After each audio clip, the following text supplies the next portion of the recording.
오늘도 옆에 분들과 인사하고 시작하겠습니다. 새해에도 하늘의 복 많이 받으시기 바랍니다. 새해에도 하늘의 복 많이 받으시기를 바랍니다. 내일부터 임시 공휴일을 시작으로 이제 목요일까지 아주 긴 연휴가 이어지죠.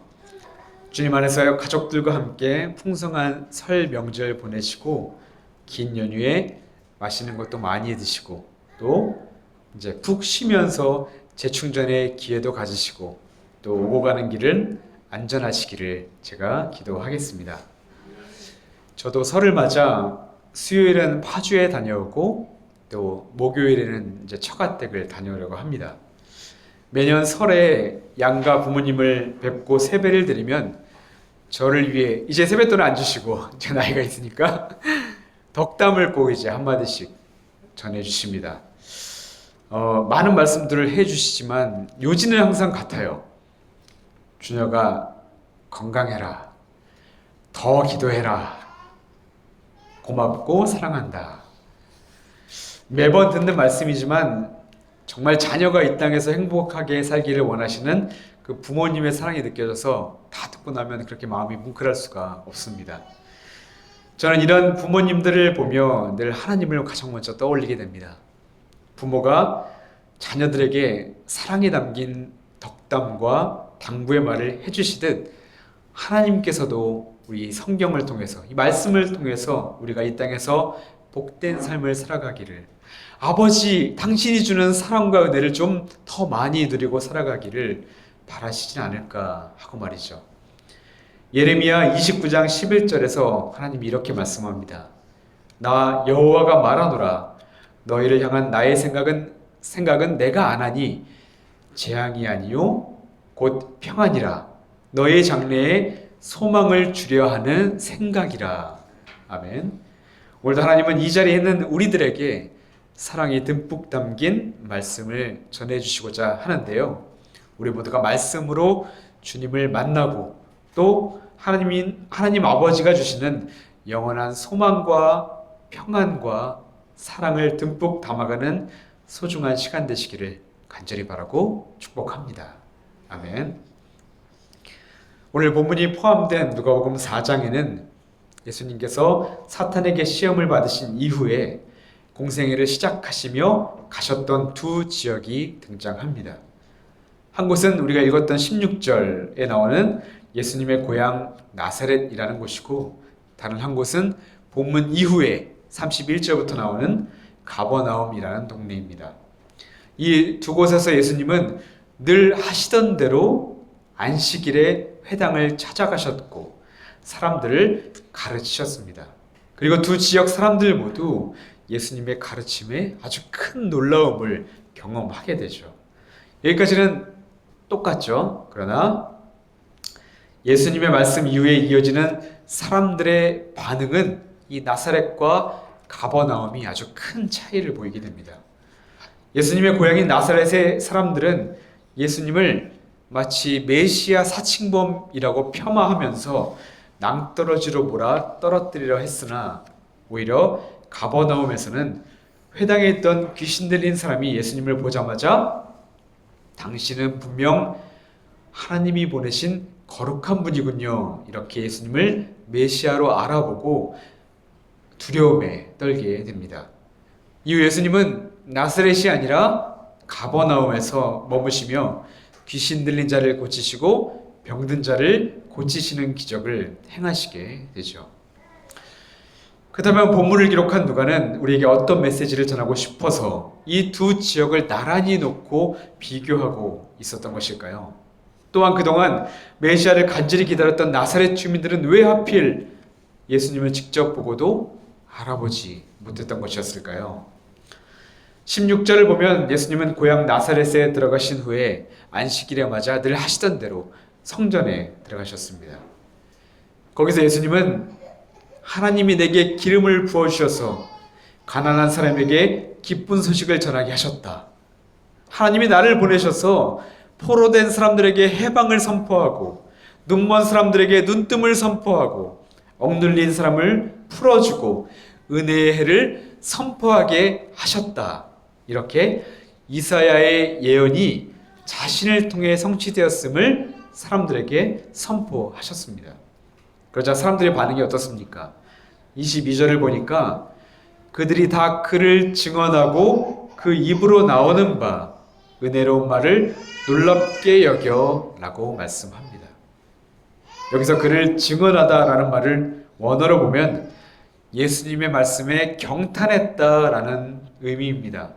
예수님의 말씀에 놀라며 감탄에 마지 않았다는 것이죠. 그러나 그것도 잠시 사람들의 태도가 일순간에 싸늘하게 바뀌어 버립니다. 저 사람 요셉의 아들 아니냐? 바로 이 한마디 때문이었습니다. 평행 본문이었던 마가복음 6장 3절에는 이를 더 자세하게 설명해 주는데 이 사람이 마리아의 아들 목수가 아니냐? 야고보와 요셉과 유다와 시몬의 형제가 아니냐? 그 너희들이 우리와 함께 여기 있지 아니하냐? 여기서 사람들이 예수님을 마리아의 아들 목수라고 표현하는데 본래 유대인들의 관습에는 아버지가 돌아가셨어도 어머니의 이름을 따르는 것이 아니라 아버지의 이름을 따라 누구의 아들로 부르게 되어 있었습니다. 그런데 예수님을 요셉의 아들이 아니라 마리아의 아들이라고 불렀다는 것은 예수님을 혼인관계에서 가진 아이가 아닌 그저 남녀 사이에서 출생한 사생아로 비하하는 그런 표현이었던 것이죠. 그리고 예수님의 직업을 들먹이고 또 그 가족들을 이야기하는 것도 마찬가지입니다. 너는 하찮은 일을 하던 목수 아니냐? 너의 가족을 우리가 다 아는데 내가 뭔데 이제 와서 예언자 노릇을 하겠다는 것이냐? 한마디로 못 봐주겠다는 것이었습니다. 그리고 이어지는 23절에서 예수님의 말씀을 보아도 사람들의 마음을 우리가 들여다볼 수 있는데요. 제가 읽어드리면 예수께서 그들에게 이르시되 너희가 반드시 의사야 너 자신을 고치라 하는 속담을 인용하여 내게 말하기를 우리가 들은 바 가버나움에서 행한 일을 내 고향 여기서도 행하라 하리라. 여기서 의사야 너 자신을 고치라 라는 유대인의 속담은 자기 병도 못 고치는 의사가 어찌 남을 고치겠느냐 라는 의미입니다. 그러니까 사람들은 예수님을 향해 한마디로 네 꼴을 보고 너나 잘하세요 라고 비아냥거렸던 것이었습니다. 그런데 여러분 어찌 보면 이들의 행동은 아주 당연한 것이었는지도 모릅니다. 왜냐하면 당시 유대인들은 메시아가 나타나기만 한다면 가난한 자가 갑자기 부유해지고 로마의 압제에서 자신들이 풀려나고 세상적인 고통들은 모두 사라질 것이라고 생각했습니다. 그러니까 메시아가 오면 이 땅에서 세상적인 자유, 곧 자기들의 형편과 사정이 나아질 것만 기대하고 있었던 것이었습니다. 그런데 스스로 메시아라고 칭하던 저 예수 청년의 꼴을 보아하니까 자기들과 별반 다르지 않은 거예요. 저 예수도 지금 자기들과 똑같이 여전히 로마의 포로된 모습 같고 가난한 목수의 아들이고 그 모습이 마치 의사가 자기 병도 못 고치면서 남을 고치는 것처럼 보여서 내가 메시아라고? 그러면 네가 행했던 것처럼 여기서도 기적이라도 보여봐봐. 그러면 믿어줄게. 라며 예수님을 비아냥거렸던 것이었죠. 그런데 여러분 여기서 성경이 우리에게 주는 메시지가 있습니다. 나사렛 사람들의 모습을 통해 가장 먼저 우리의 모습을 돌아보라는 그런 말씀이죠. 저도 어릴 적에 제 삶에 놀라운 기적만 일어나면 하나님을 잘 믿을 수 있을 거라 생각했습니다. 하나님, 내 기도 제목 이것만 좀 들어주시면 하나님이 살아계심을 믿을 것 같아요. 나 하나님을 더 잘 따를 것 같아요. 이렇게 크나큰 착각을 하면서 살아왔던 적도 분명히 있었죠. 그러나 여러분, 기적과 표적은 믿음의 결과일 뿐이지 그것이 결코 우리의 신앙의 과정이 될 수 없다는 것을 우리는 기억해야 합니다. 그래서 성경은 우리에게 이렇게 말씀하죠. 너희의 삶에서 가장 중요한 것은 너희들의 형편과 사정이 나아지는 세상적인 기적이 아니라 하나님의 말씀이 진정 하나님의 말씀으로 들려지는 귀와 하나님의 구원 사역을 믿음으로 볼 수 있는 눈과 하나님의 말씀에 온전히 순종하는 삶이다. 이것이야말로 너희가 평생을 간절히 소망하고 기도해야 할 기도 제목이며 또한 가장 너희들에게 임할 가장 큰 기적이다 라고 우리에게 말씀해 주고 있다는 것입니다. 다시 말씀을 보면 25절 26절에서 예수님은 구약의 두 가지 사건을 들어 이를 다시금 상기시켜 주십니다. 먼저는 열왕기상 17장의 사렙과 과부의 이야기로 엘리야 선지자가 활동할 당시 북이스라엘의 아합 왕과 이세벨 여왕이 이방신을 숭배하여 하나님과 멀어져 있을 때 노하신 하나님께서 이스라엘에게 3년 6개월 동안이나 비를 내리지 않겠다고 말씀하셨습니다. 결국 가뭄으로 인해 먹을 것이 없자 사람들은 크게 고통을 당하게 되죠. 바로 이때 하나님께서 선지자였던 엘리야를 사렙다에 가서 좀 머물러 있으라 라고 명령하셨는데 사렙다의 성문 앞에 도착한 엘리야는 거기서 한 명의 과부를 만나게 됩니다. 가뭄이니까 먹을 것이 없었던 이 여인은 땔감을 짚어 이제 마지막 남은 그 재료를 가지고 음식을 만들어 먹은 다음에 자신의 아이와 함께 죽기로 결심한 상황이었습니다. 그런데 이 여인에게 엘리야가 먹을 것 좀 주십시오라고 간청을 하게 되죠. 여러분 한번 생각해 보십시오. 마지막 딱 한 번 먹을 음식인데 누가 이걸 쉽게 줄 수 있습니까? 그렇게 망설이던 여인에게 엘리야는 두려워하지 말고 먹을 것을 가져다 주십시오. 하나님께서 반드시 당신을 도와주실 것입니다. 라는 말을 전하게 됩니다. 잠시 고민한 여인은 이내 엘리야의 말에 순종해 떡을 갖다 주게 되죠. 그런데 어떤 일이 일어났습니까? 3년 6개월 동안의 가뭄 동안 이 여인의 집에만 밀가루와 기름이 떨어지지 않는 놀라운 기적을 경험하게 됩니다.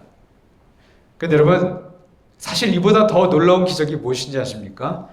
그녀에게 있어서 기적이란 그녀의 항아리에 양식이 떨어지지 않은 것이 아니라 하나님의 무리한 요구와 말씀에도 불구하고 자신의 모든 것을 내어버리고 그 말씀을 따랐다는 것입니다. 자신의 생각과 자신의 관점을 깨뜨리고 오직 말씀에 순종한 것. 이것이 바로 기적이며 하나님은 이 여인의 놀라운 순종을 더 놀라운 기적으로 바꾸어 주셨던 것이었습니다. 이어서 말씀하신 열왕기하 5장에 등장하는 나아만 장군의 이야기도 마찬가지입니다. 엘리사 선지자 시대 때의 나아만은 이스라엘 적국인 시리아의 장군이었습니다. 이스라엘 왕이 벌벌 떨 정도로 명성이 대단한 인물이었죠. 그런 그가 어느 날 문둥병을 앓게 되었고 이스라엘의 선지자가 문둥병을 고칠 수 있다는 이야기를 전해 듣고는 자존심을 다 내려놓고 이 엘리사를 찾아가게 됩니다. 그러나 엘리사는 자신의 집 앞까지 찾아온 이 나아만을 맞이하러 나아가지도 않습니다. 그저 사람을 보내서 저 요단강에서 몸을 7번 씻으라 라고만 전하게 되죠. 이런 엘리야의 행동에 나아만은 화가 납니다. 아니 내가 여기까지 왔는데 당신이 나와서 나한테 안수해주고 나를 낫게 해줘야 되는 건 아니냐? 나보고 이런 더러운 요단강에 몸을 담그라고? 다른 깨끗한 물에 들어가서 씻어도 상관없는 것 아니냐? 이렇게 불평하며 그냥 시리아로 다시 발걸음을 옮기려 했지만 다행히도 함께 동행했던 현명한 종의 간청으로 인해 나아만은 결국 엘리야의 말에 순종하게 됩니다. 그렇게 나아만은 엘리사의 말, 즉 하나님의 말에 순종했을 때 문둥병이 낫는 은혜를 입게 되었던 것이죠. 여러분, 예수님은 이 이야기를 통해 사람들에게 그리고 지금 우리들에게 어떤 이야기를 해주시고 싶으셨던 것일까요? 내가 생각할 때에는, 내가 경험한 바로는 이 같은 나의 고집, 나의 잣대, 나의 상식에 갇혀있는 사람은 절대로 하나님의 은총을 경험할 수가 없다는 것입니다.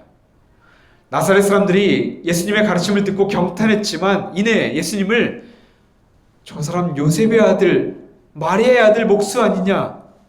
이러면서 자기들과 똑같은 처지에 있다고 예수님을 생각하며 예수님을 거부했던 것이죠. 예수님을 그저 지금의 형편보다, 아니 메시아를 그저 지금의 자신의 형편보다 더 낫게 해주실 분으로만 바라보니까 그들은 영혼을 살리고 그리고 생명의 말씀을 전하는 그 예수님을 믿지 못하고 받아들이지 못했던 것이었습니다. 근데 여러분, 사렙다 가부를 다시 한번 생각해 보십시오.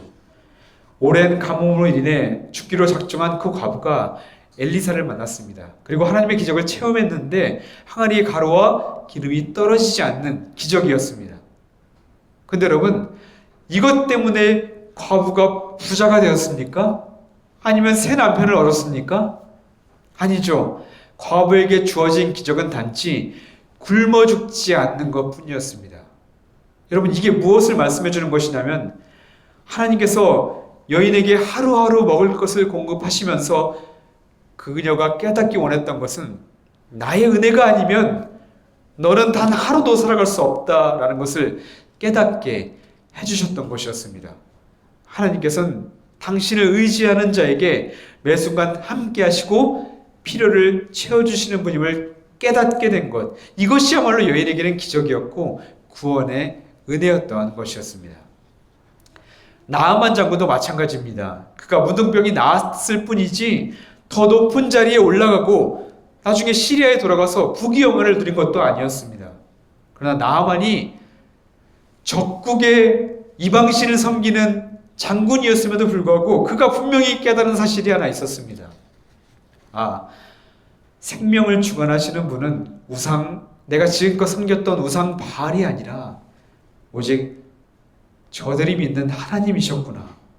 하나님은 나와 같은 이방인이라도 회개하는 사람을 돌보시는 분이며 순종하는 이에게 은혜를 베푸시는 사랑과 공평의 하나님이시구나. 바로 이것을 그가 믿게 되었던 것이죠.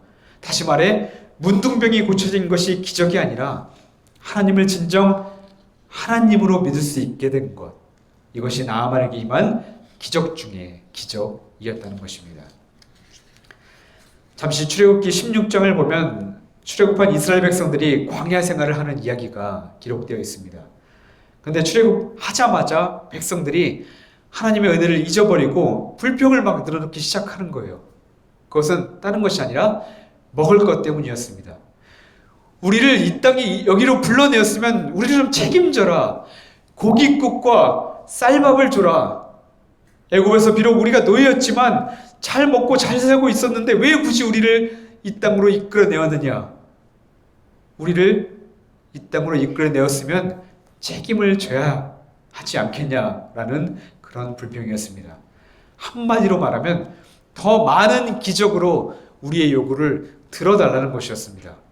이미 홍해를 건너고 걸어서 건너고 만나와 메추라기로 식사를 해결하고 구름 기둥과 불 기둥으로 보호를 받으며 매일매일을 기적을 살아가고 있지만 아직도 부족하다는 것입니다. 그만큼 인간의 연약함을 보여주는 그런 말씀이었죠. 이 정도로는 만족할 수 없다고, 이 정도 기적으로는 충분하지 못하니까 더 큰 기적으로 채워달라는 그런 마음, 그런 인간의 마음을 보여주는 그런 말씀입니다. 그런데 여러분, 이스라엘 백성들이 놓치고 있는 것이 하나 있었습니다. 그것은 그들이 광야를 걷고 있는 것 자체가 이미 기적이었다는 것이죠. 애굽의 노예로 살다가 노예로 죽어야 할 운명을 가진 민족이 자유로운 몸으로 해방된 것, 하나님께서 매일 자신들을 먹이시고 입히시고 자신을 돌보신다는 것, 그리고 영생의 길로 자신들을 인도하고 계신다는 것, 이런 기적과도 삶을 살고 있다는 것을 알고 있었다면, 믿고 있었다면 그들의 매일은 불평이 아니라 감사였을 것입니다. 광야에서의 하루하루가 불평이 아니라 기쁨이 되었을 것이고 매일매일이 천국의 삶이었을 것입니다. 김상문 작가의 와칭이라는 책에는 이런 글이 있습니다. 아인슈타인이 이런 말을 했다. 인생을 사는 방법은 두 가지다. 하나는 아무 기적이 없는 것처럼 사는 것이요, 다른 하나는 모든 게 기적인 것처럼 사는 것이다. 아인슈타인의 말 속에는 아주 엄청난 진리가 담겨져 있죠. 영혼에 눈 뜨고 살면 기적 같은 나날이 꼬리에 꼬리를 물게 한다는 그런 가르침이었습니다. 그렇습니다. 창세기에 천지를 창조하신 하나님의 기적으로부터 요한계시록 22장까지 성경의 모든 이야기는 사실 기적의 이야기입니다. 기적이 존재하지 않는 것 같지만 우리에게 날마다 일어나고 있는 것, 여러분들 아시지 않습니까? 지금 내가 살아있는 것, 이 모든 순간이 기적이고 우리가 꽃과 시와 별을 보고 감탄하는 것, 그리고 우리가 육신의 가족을 만나고 이 자리에 영적인 가족을 만나서 함께 기도하고 축복하고 천국의 길을 걸어가는 것, 이 모든 것이 사실은 기적입니다. 그렇다면 여러분, 우리에게 있어서 기적 중의 기적은 무엇일까요? 하나님의 아들 예수님이 가난하고 포로되고 눈멀고 눌려있는 우리를 사망에서 건지시고 죄에서 자유하게 하시며 영원한 생명을 주시기 위해 이 땅에 오신 것, 이것이야말로 하나님께서 우리에게 허락하신 기적 중에 기적이었던 것입니다. 바라기는 이 기적의 말씀이 들려지고 보여지고 믿어지는 은혜가 저와 여러분에게 있기를 간절히 바라고 소망합니다. 아멘. 이제 말씀을 마치려 합니다. 21절을 보면 예수님이 우리에게 이렇게 말씀합니다. 오늘 말씀의 제목이죠. 이 말이 오늘 너희의 귀에 응하였느니라. 이 말씀을 세번역 성경으로 보면 이 말씀이 오늘 너희가 듣는 가운데서 이루어졌다라는 말입니다. 이 말씀처럼 하나님께서 아들 예수를 이 땅에 보내주시고 우리를 죄와 사망에서 건져주시며 지금도 우리와 함께 동행하시고 돌보시며 영원한 생명을 주시는 은혜가 이 시간 말씀을 듣는 저와 여러분들의 심령에 들려주고 믿어지기를, 그리고 여러분들의 삶 속에서 이루어지기를 주님의 이름으로 간절히 바라고 축복합니다. 아멘. 기도하겠습니다. 우리를 구원하시고 억눌린 것을 풀어주시고 우리를 율법의 짐에서 자유케 하시며 죽음에서 극복하게 하시기 위해서 이 땅에 오신 예수님, 당신의 사랑에 감사드립니다. 저희들에게 흔들리지 않는 큰 믿음을 허락하여 주셔서 우리를 둘러싼 환경과 상황과 상식에 주님을 보는 눈이 가려지지 않게 하시고 주님을 더욱 믿고 의지하며 순종할 때 주님께서 우리의 삶을 책임져 주시고 크신 은혜를 허락하여 주셔서 이 믿음, 우리의 노력으로 얻는 것이 아니라 오직 하나님이 주시는 은혜임을 깨달아 늘 믿음을 소망하며 하나님 만나기를 간구하며 늘 주님께 한 걸음 나아갈 수 있는 저희들 될 수 있도록 도와주시옵소서. 감사드리며 예수님 이름으로 기도하옵나이다. 아멘.